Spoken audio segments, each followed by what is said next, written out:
Hey everyone, hope you're doing okay. We're out doing some applications on some crepe myrtles today, some treatments for scale. And I previously made a video about scale. It's the stuff that causes that black sooty mold on your crepe myrtles that can make them look kind of sick and cause some damage to them. And what we do is we do 3 applications total, and we use an insecticide that only targets the scale itself. There's other insecticides that will kill scale, but they also kill everything else. We don't want to target, bees and pollinators and whatnot.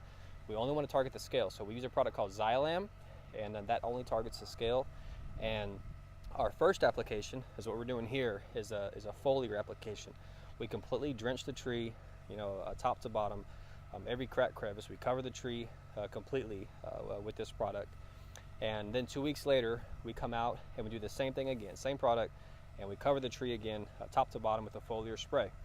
And then the third application is a deep root injection.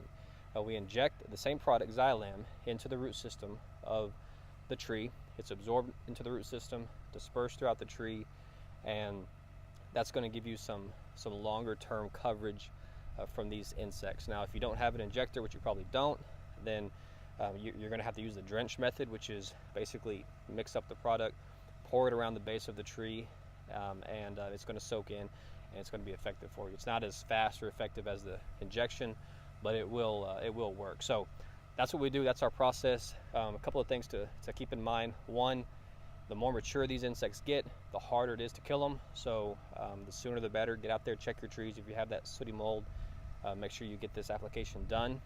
And then also keep in mind that this is only to control what you have. We can't completely prevent this insect from ever coming back. You can't completely eradicate it. All you can do is control what you have currently, and that's what we're trying to do with this application. So hope that helps. If you have any questions or you want any help with that, just let us know. Message us, call us.